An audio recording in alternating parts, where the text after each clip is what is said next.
बहुत ज्यादा खुश हूँ मैं। अरे राही मनवा दुख की चिंता क्यों सताती है, दुख तो अपना साथी है। दुख है एक छाँव ठंडी, आती है जाती है, दुख तो अपना साथी है। Hey guys, welcome back to my channel Hindi story by सपनों की उड़ान। दोस्तों, सबसे पहले बहुत बहुत आभार और बहुत बहुत धन्यवाद मेरी वीडियो देखने के लिए।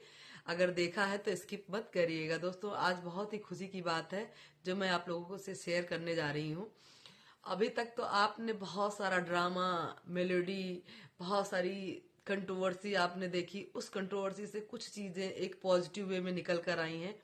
उन चीजों को मैं आपके साथ में लेकर साझा कर रही हूँ। सो प्लीज आप लोग देखिएगा जरूर, और हो सके तो आशीर्वाद दीजिएगा। क्योंकि इंसान जब बहुत सारे तकलीफों से गुजर कर उसको छोटी सी भी खुशी मिलती है ना, तो बहुत खुश होता है। जैसा कि वो अब खुश है। जी हाँ दोस्तों, मैं बात कर रही हूँ स्नैपी गर्ल की। उसने कुछ बहुत पाया है अपनी जिंदगी में, उसने बहुत खोया है, बहुत खोया है। लेकिन भाई वो महिला बहुत स्ट्रांग है, और वो छोटी छोटी खुशियों में खुश होने वाली महिला थी। लेकिन पता नहीं क्यों भगवान ने उसके साथ इतना गंदा खेल खेला, लेकिन फिर भी उसने रास्ता निकाला है एक। तो क्या हुआ है उसके साथ बताते हैं आपको, बने रहिए हमारे साथ और देखिए आप ये। जो मेरे लिए बहुत ज़्यादा खुशी का दिन है, और जो मेरी यूट्यूब फैमिली है एंड मेरी फैमिली है, मेरी बच्ची, सबके लिए बहुत ज़्यादा खुशी का दिन है। ऐसा समझ लो लाइक एक ड्रीम पूरा हो गया है। दुर्भाग्य के कारण अगर किसी महिला का हस्बैंड इस दुनिया में नहीं रहता है, तो किन किन दौर से गुजरती है, कैसे कैसे तानों से होकर गुजरती है, क्या कुछ नहीं सुनना पड़ता है, वो आप सब लोग भली बात जानते हैं। वहीं अगर एक महिला के दो हस्बैंड, यानी पहले शादी करी वो नहीं रहा, दूसरी शादी हुई वो नहीं रहा, और वो अभी भी है अपने बच्चों के साथ में, उस पर ये समाज, ये अपने कितने आरोप लगाए होंगे आप समझ सकते हैं। और समझ सकते होंगे उस औरत की मेंटल स्थिति को। एक छोटी सी उम्र में एक लड़की की शादी कर दी जाती है, उसके 1-2 साल के बाद में ही उसका पति नहीं रहता, उसके एक बच्चा होता है, मतलब बेटी होती है। और फिर उसी घर के दूसरे बेटे के साथ में उसकी फिर से शादी कर दी जाती है, और उससे भी एक बेटी होती है। उसके बाद में भी वो भी नहीं रहता। इतनी किस्मत खराब हो जिसकी, उस इंसान को ये समाज कैसे जीने दे सकता है, ये आप लोग बहुत अच्छे से जानते होंगे। कितने तानों से होकर, कितनी मानसिक यातना से वो लड़की गुजरी, और वो छोटी छोटी खुशियों में खुश रह के किसी भी तरीके से अपने आप को संभाल कर अगर वो अपने लिए कुछ करना चाह रही थी, तो इस समाज ने उस पर कितनी उंगली उठाई। और उससे भी वो निकल कर उस समाज से बाहर खड़ी हुई, तो उस पर भद्दे भद्दे आरोप लगाए गए। उसके बाद में भी उसने थोड़ी सी खुशियां क्या निकाली लोगों। टाइम एक ऐसी हीलिंग पावर है ना कि वो सब कुछ सही कर देती है। ये जो यूट्यूब पर कंट्रोवर्सी चल रही है हमारी जगत दीदी की, बहुत सारे लोगों ने सपना को उनसे मिलान किया, तो यहाँ पर सपना ने अपने आप को क्लियर किया कि पांचों उंगलियां बराबर नहीं होती हैं। किसी के साथ कुछ बुरा हुआ, किसी की लाइफ जो भी सोशल मीडिया पे आई, उस चीज का कंपेयर आप मुझसे कर रहे हैं, तो आपको नहीं करना चाहिए। 5 उँगली कभी एक जैसी नहीं होती, समझ रहे हो? 5 उँगली कभी एक जैसी नहीं होती। तो कहीं किसी ने कुछ बुरा किया, अच्छा किया, आप सीधा कंपेयर करने आ जाते हो मुझसे। और मैं उनकी बुराई नहीं करती, उनकी अपनी जो कंडीशन हो, लेकिन हर इंसान एक जैसा नहीं होता, तो आप लोग इतनी आसानी से क्यों बराबरी कर देते हैं।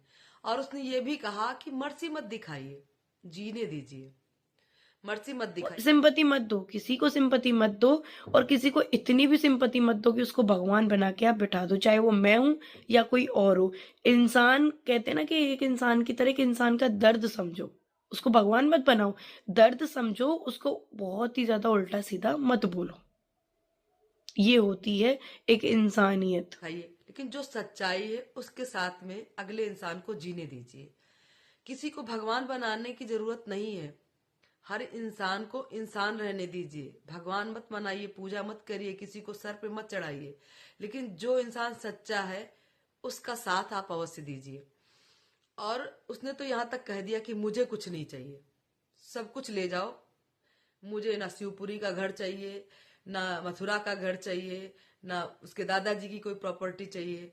बस उसने इतनी रिक्वेस्ट करी है कि मुझे और वो घर, वो सारी चीज़ें उन लोगों को ही मुबारक है। जीने देना अब बस। इतना सब कुछ छोड़ा है ना, तो बस इतना ही माँगूँगी सबसे, जी। कि मुझे जीने दो, मुझे मेरे बच्चों के लिए कुछ करने दो, मुझे जीने दो। फाइनली दोस्तों उसने एक घर ले लिया है छोटा सा, अभी जल्दी से उसका होम टूर। जो मेरे लिए बहुत ज़्यादा खुशी का दिन है, और जो मेरी यूट्यूब फैमिली है एंड मेरी फैमिली है, मेरी बच्ची, सबके लिए बहुत ज़्यादा खुशी का दिन है। ऐसा समझ लो लाइक एक ड्रीम पूरा हो गया है और एक छत हमें मिल गई है। तो आज मतलब बहुत ज़्यादा खुश हूँ मैं समझ नहीं आ रहा कैसे बयां करूँ इस चीज़ को मैं। तो हमने अपना एक घर ले लिया है, छोटा सा घर है, बहुत ही प्यारा सा घर है, छोटा सा घर है, और सपनों का महल है वो, हमारे सपनों का महल। तो सब टूर कराएगी, क्योंकि अभी उसके बच्चों का जन्मदिन आने वाला है दिसंबर में। तो वो तभी गृह प्रवेश करेगी और उसमें अपने पूरे घर का होम टूर कराएगी। उसके सपनों का महल छोटा ही सही लेकिन बहुत प्यारा है, जैसा उसने बताया। और बहुत जल्दी वो लोग अपने घर में जाने वाले हैं और बहुत सारी ब्लेसिंग मांगी है उसने सबसे, तो आप लोग भी दीजिए। वो कहते हैं ना कि किस्मत से ज्यादा कुछ नहीं मिलता और समय से पहले कुछ नहीं मिलता। जब जिस वक्त जो जो होना है तब तब वो होता है, उसको कोई नहीं हटा सकता। वो इंसान को भोगना ही पड़ता है जो हमारी ये हाथों की लकीरों में लिखा है। इसको कोई नहीं काट सकता, ये आप भी जानते हैं और हम भी जानते हैं। तो हम कौन होते हैं किसी पर उंगली उठाने वाले? कौन होते हैं किसी को गलत बोलने वाले? अगर हम किसी को अच्छा नहीं बोल सकते तो हम इतना बुरा क्यों बोलते हैं? हम क्या जानते हैं उनके बारे में पूरी तरीके से? छोटी सी बात का एक तरफ से इतना बतंगड़ बना लिया जाता है सोशल मीडिया पर कि उसने फलाने ने ये किया, ढिमाके ने ये किया, या उसने ऐसा किया, या इसने ऐसा किया। छोटी छोटी बातों का बतंगड़ बना लिया जाता है। ठीक है, जिनकी प्रॉब्लम है उनको सामने लाने दीजिए, उनकी चीजों को सुनिए, फिर उस पर अपनी टिप्पणी दीजिए। बहुत सारी बातें यूट्यूब पर ऐसी आ जाती हैं जिनको हम जरा सा सुनते हैं ना, इतना करते हैं। वो हमारी आदत बन चुकी है, इस पर ब्रेक लगाने की जरूरत है।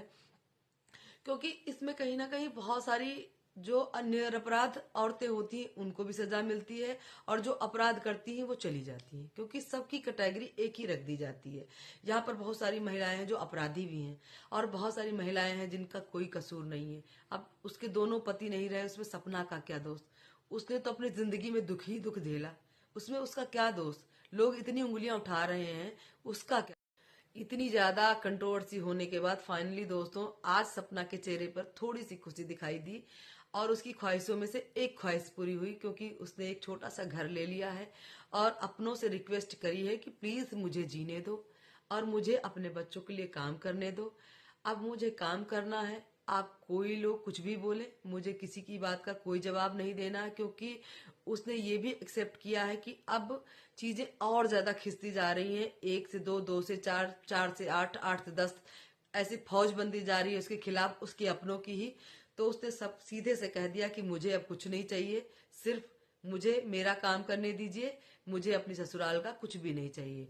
और जहां तक दोस्तों मेरा अंदाजा है कि सपना अपने सास ससुर को भी अपनी गृह प्रवेश की पूजा में बुलाएगी और उनको आना चाहिए। क्योंकि उसके पास वो बेटी के लिए ना सही, उसके बच्चों के बच्चे उसके पास है, उनको ब्लेसिंग देने के लिए आना चाहिए। क्योंकि सपना उनकी ना सही लेकिन उसकी 2 बेटियां हैं, वो उनके बच्चों का खून है, तो उनको तो आशीर्वाद वो दे ही सकते हैं। प्रॉपर्टी उनका जिसको मन हो वो दे, उसका कुछ नहीं, लेकिन उनको आना चाहिए। और नहीं आएंगे तो उनकी मर्जी। फिलहाल मुझे ऐसा लगता है कि सपना उनको बुलाएगी, अब आना ना आना उनके हाथ में है। तो दोस्तों आपकी क्या राय है कमेंट बॉक्स में जरूर बताइएगा। वीडियो कैसी लगी जरूर बताइएगा। चैनल पर नए हो तो हमारे चैनल को सब्सक्राइब जरूर करिएगा। धन्यवाद दोस्तों, मिलते हैं नेक्स्ट वीडियो में। तब तक के लिए बाय बाय। आप लोगों को मिलती हूँ नेक्स्ट